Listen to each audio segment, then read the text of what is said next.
Assalamualaikum semuanya. Saya Amelia Rikita dari Tadris Matematika IAIN Kediri. Seperti yang sudah kalian baca pada judul video ini, saya akan menjelaskan mengenai perhitungan luas daerah menggunakan integral Riemann dan integral lipat 2. Yang pertama, integral Riemann itu kongruen dengan sigma fx, y dikalikan delta AK. Dengan delta AK ini adalah luas dari partisi integral Riemann. Yang kedua, integral lipat 2. Caranya adalah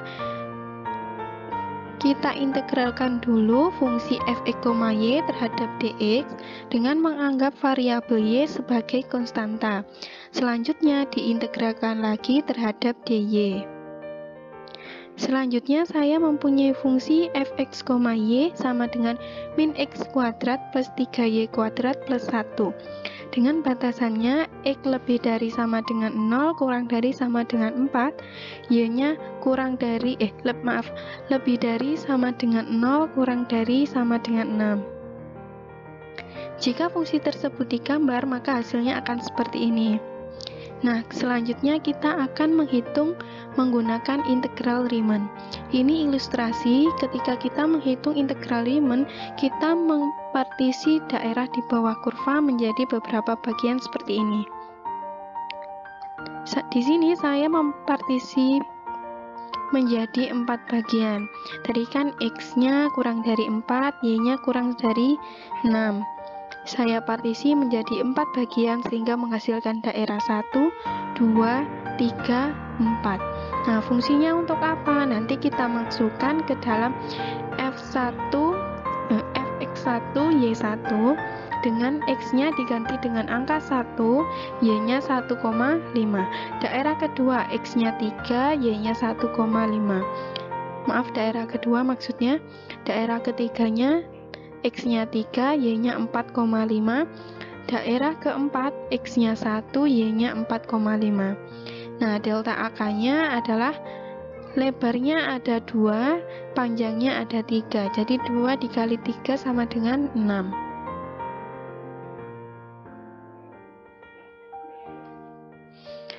Kemudian perhitungannya yang pertama fx1, y1. X-nya 1, y-nya 1,5. 1 kuadrat 1. 3 kali 1,5 kuadrat 6,75 ditambah 1. Minus 1 ditambah 1 hasilnya 0. Maka hasilnya 6,75. Yang kedua, fx2, y2. 3 kuadrat ditambah 3 1,5 kuadrat plus 1. 3 kuadrat 9, ini 6,75 ditambah 1. Minus 9 ditambah 1 hasilnya minus 8. Minus 8 ditambahkan dengan 6,75 hasilnya minus 1,25. Yang selanjutnya fx3, y3. X-nya 1, y-nya 4,5. 1 kuadrat 1, 3 dikali 4,5 kuadrat 60,75 ditambah 1. Minus 1 ditambah 1 hasilnya 0. Jadi ketemu 60,75. Selanjutnya yang keempat, fx4, y4. X-nya 3, y-nya 4,5.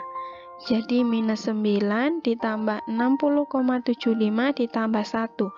Minus 9 ditambah 1 hasilnya minus 8. Ditambahkan dengan 60,75 menghasilkan 52,75.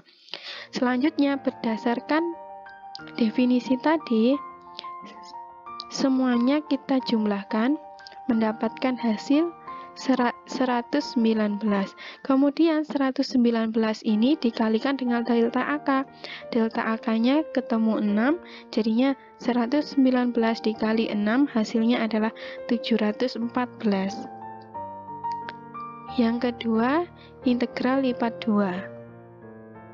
Dari fungsi ini, kita akan mengintegralkan dulu terhadap dx dengan batas 0,4. Minus x kuadrat diintegralkan menjadi minus 1/3 x pangkat 3 ditambah, karena y-nya kita anggap sebagai konstanta, maka dikalikan dengan x 3y kuadrat ditambah integral 1 dx adalah x. Selanjutnya kita ubah setiap x-nya menjadi 4. Sehingga min 1/3 dikali 4 pangkat 3 ditambah 4 dikali 3y kuadrat plus 4. Sebenarnya di sini ada dikurangi dengan fungsi ini dimasukkan x-nya 0. Karena hasilnya 0, di sini saya tidak menulisnya. 4 pangkat 3 hasilnya adalah 64. Sehingga minus 64/3 dijumlahkan dengan 4. Karena ini adalah pecahan, maka harus disamakan penyebutnya. Sehingga nanti ketemu 64/3 ditambah 12/3, hasilnya minus 52/3 ditambah 12y kuadrat. Nah, dari fungsi ini kita integralkan lagi terhadap dy dengan batasnya 0 sampai 6. Min 52/3 dy, hasilnya jadi min 52/3y ditambah 12/3 y pangkat 3, batasnya 0 sampai 6. Setiap y-nya kita ganti dengan angka 6. Min 52/3 dikali 6 ditambah 4 dikali 6 pangkat 3. 6 sama 3 bisa kita coret sehingga menghasilkan 2. Minus 52 dikali 2 hasilnya minus 104. 4 dikali 6 pangkat 3. 6 pangkat 3 adalah 216. Dikalikan 4 ketemu 864. Dijumlah dengan minus 104. Maka ketemu hasil 760.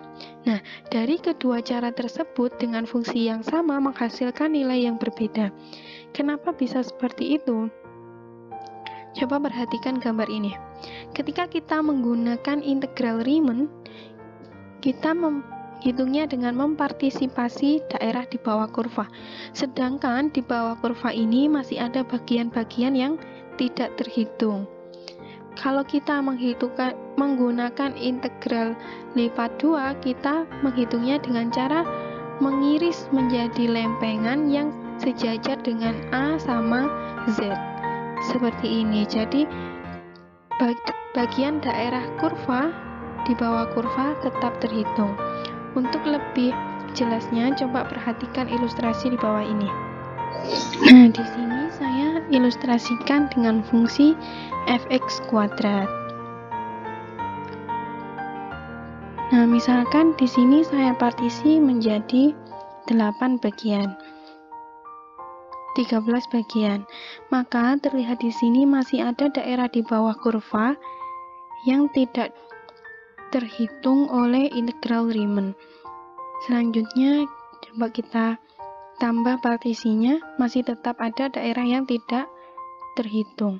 Jadi semakin banyak kita menggunakan partisi, maka akan semakin mendekati nilai sebenarnya. Misalkan saya partisi menjadi 100. Nah, ketika diperbesar, masih terdapat daerah yang tidak dapat terhitung.